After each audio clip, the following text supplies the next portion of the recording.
Hi, everybody.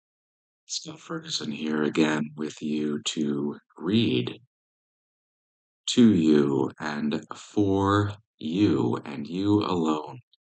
And today, a story that I think it is fair to call weird, but it's very short. This is Katherine Mansfield writing as a 23-year-old. She was a New Zealand writer who died, unfortunately, at age 34 of tuberculosis. This was written in 1911. It is called Germans at Meat. I like a weird story every once in a while, so hopefully you will as well. Let's get right into it. Germans at Meat. Bread soup was placed upon the table, said the air rat, leaning upon the table as he peered into the tureen. That is what I need. My magen has not been in order for several days. Bread soup, and just the right consistency. I am a good cook myself. He turned to me. How interesting, I said, attempting to infuse just the right amount of enthusiasm into my voice. Oh, yes, when one is not married, it is necessary. As for me, I have had all I wanted from women without marriage. He tucked his napkin into his collar and blew upon his soup as he spoke. Now at 9 o'clock, I make myself an English breakfast, but not much. 4 slices of bread, 2 eggs, 2 slices of cold ham, 1 plate of soup, 2 cups of tea. That is nothing to you. He asserted the fact so vehemently that I had not the courage to refute it. All eyes were suddenly turned upon me. I felt I was bearing the burden of the nation's preposterous breakfast. I, who drank a cup of coffee while buttoning my blouse in the morning. Nothing at all, cried Herr Hoffman from Berlin. When I was in England in the morning, I used to eat. He turned up his eyes and his mustache, wiping the soup drippings from his coat and waistcoat. Do they really eat so much? Asked Fraulein Stiglauer. Soup and baker's bread and pig's flesh and tea and coffee and stewed fruit and honey and eggs and cold fish and kidneys and hot fish and liver. All the ladies eat too, especially the ladies. Certainly, I myself have noticed it when I was living at a hotel in Leicester Square, cried the air rat. It was a good hotel, but they could not make tea. Now, that's one thing I can do, said I, laughing brightly. I can make very good tea. The great secret is to warm the teapot. Warm the teapot, interrupted the air rat, pushing away his soup plate. What do you warm the teapot for? Oh, that's very good. One does not eat the teapot, I suppose. He fixed his cold blue eyes upon me with an expression which suggested 1,000 premeditated invasions. So that is the great secret of your English tea. All you do is to warm the teapot. I wanted to say that was only the preliminary canter, but could not translate it, and so was silent. The servant brought in veal with sauerkraut and potatoes. I eat sauerkraut with great pleasure, said the traveler from North Germany, but now I have eaten so much of it that I cannot retain it. I am immediately forced to— A beautiful day, I cried, turning to Fraulein Stiegelauer. Did you get up early? At 5 o'clock I walked for 10 minutes in the wet grass. Again in bed. At 5:30, I fell asleep and woke at 7 when I made an overbody washing. Again in bed. At 8 o'clock, I had a cold water poultice, and at 8:30, I drank a cup of mint tea. At 9, I drank some malt coffee and began my cure. Pass me the sauerkraut, please. You do not eat it? No, thank you. I still find it a little strong. Is it true, asked the widow, picking her teeth with a hairpin as she spoke, that you are a vegetarian? Why, yes, I have not eaten meat for 3 years. Impossible. Have you any family? No. There now, you see, that's what you're coming to. Who ever heard of having children upon vegetables? It is not possible. But you never have large families in England now.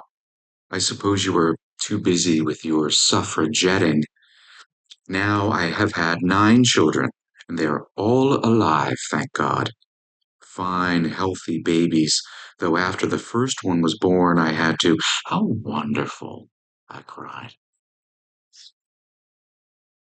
Wonderful, said the widow contemptuously, replacing the hairpin and the knob, which was balanced on the top of her head. Not at all. A friend of mine had 4 at the same time.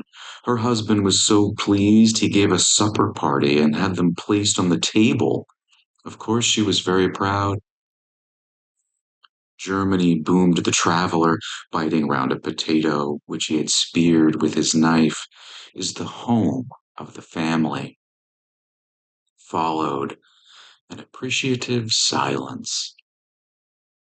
The dishes were changed for beef, red currants, and spinach. They wiped their forks upon black bread and started again. How long are you remaining here? Asked the air rat. I do not know exactly. I must be back in London in September. Of course you will visit München. I'm afraid I shall not have time. You see, it is important not to break into my cure. But you must go to München. You have not seen Germany if you have not been to München. All the exhibitions, all the art and soul life of Germany are in München. There is the Wagner Festival in August, and Mozart, and a Japanese collection of pictures, and there is the beer. You do not know what good beer is until you have been to München. Why, I see fine ladies every afternoon, but fine ladies, I tell you, drinking glasses so high. He measured a good washstand pitcher in height, and I smiled. If I drink a great deal of München beer, I sweat so, said Herr Hoffmann. When I am here in the fields or before my baths, I sweat, but I enjoy it. But in the town, it is not at all the same thing. Prompted by the thought, he wiped his neck and face with his dinner napkin and carefully cleaned his ears. A glass dish of stewed apricots was placed upon the table. Ah, fruit, said Fraulein Stieglauer, that is so necessary to health. The doctor told me this morning that the more fruit I could eat, the better. She very obviously followed the advice. Said the traveler, I suppose you are frightened of an invasion, too, eh? Oh, that's good. I've been reading all about your English play in a newspaper. Did you see it? Yes, I sat upright. I assure you, we are not afraid. Well, then, you ought to be, said the air rat. You have got no army at all. A few little boys with their veins full of nicotine poisoning. Don't be afraid, Herr Hoffman said. We don't want England. If we did, we would have had her long ago. We really do not want you. He waved his spoon airily, looking across at me as though I were a little child whom he could keep or dismiss as he pleased. We certainly do not want Germany, I said. This morning I took a half bath. Then this afternoon I must take a knee bath and an arm bath, volunteered the Herr Rat. Then I do my exercises for an hour, and my work is over. A glass of wine and a couple of rolls with some sardines. They were handed cherry cake with whipped cream. What is your husband's favorite meat? Asked the widow. I really do not know, I answered. You really do not know? How long have you been married? 3 years. But you cannot be in earnest. You would not have kept house as his wife for a week without knowing that fact. I really never asked him. He is not at all particular about his food. A pause.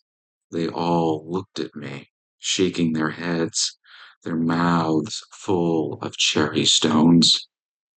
No wonder there is a repetition in England of that dreadful state of things in Paris, said the widow, folding her dinner napkin. How can a woman expect to keep her husband if she does not know his favorite food after 3 years? Mahlzeit, Mahlzeit. I closed the door after me. And that was the wonderful Katherine Mansfield with a weird but quite entertaining and cool little story, in my estimation, called Germans at Meat from 1911. And I thank you all very much for watching and for listening.